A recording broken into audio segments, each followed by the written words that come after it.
யோக பயணத்தில் மேற்கொள்வாங்க ஏதாவது இந்த உங்களை மாதிரி ஏதாவது தேர்ச்சி பெறணுமா, அதாவது தெரிஞ்சிருக்கணுமா, இல்லை பரவாயில்ல யோக பயணம் வரைக்கும் ஆரம்பித்து அதுலேருந்து தெரிஞ்சுக்கலாமா? இது ஊருக்கு சொல்லணுன்னா நீ எல்லாத்தையும் தெரிஞ்சுக்கணும். சரி. உனக்கோசம் போனோன்னா சொல்லி கொடுத்தது செய்தால் போதும்.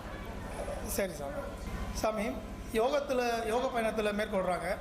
அவங்க ஒரு குறிப்பிட்ட நிலை வராங்க. ஒரு குறிப்பாக ஒரு 4வது பாடல் 5வது பாடம் முடித்த உடனே ஏதோ ஒரு காரணத்தினால அவங்க ஒரு இறப்பு ஏற்பட்டதுன்னா அவங்களுக்கு அந்த தொடர்பு, அதாவது 4வது பாடம்னா ஜோதி பாடம்னு சொல்கிறாங்க, அந்த பாடத்தை பார்த்துட்டு அதை உணர்ந்தவங்களுக்கு அடுத்த பிறவி மனுஷ பிறவின்னு சொல்கிறீங்க. அப்படி இருக்கும்பொழுது அந்த தொடர்பு அடுத்த பிறவியில் வருமா அவருக்கு, இல்லை உபதேசங்கள் தேவைப்படுமா அடுத்தது தெரியும்? பிறவி தொடர்பு எது வருது? இந்த பிரிவில் இருந்த நீ சரி சாமி, அடுத்த பிரிவில் இருக்க போகிறது எது? ஆமா, உன் உடலா உயிரா எது இருக்க போகுது? அப்போ உன் நினைவை எதில் உண்டாக்குனா வரும்? உயிரில் உண்டாக்கணும். அதை தான் நம்ம சொல்லி கொடுத்துக்கிறோம். எல்லாரும் உடல்ல உண்டாக்கினுக்கிறான். உடல்ல உண்டாக்கினா அதோடு சரியாது, அது மண்ணு துண்ண போகுது. அதனால தான் உயிரில் நினைவை உண்டாக்கு, உயிரோட உறவாட கற்றுக்கோன்னு சொல்லிங்கிறேன். அதனால உயிரோட போகிறது எத்தனை பிரிவு எடுத்தாலும் மனித பிரிவி தான், மற்ற பிரிவு மாறாது.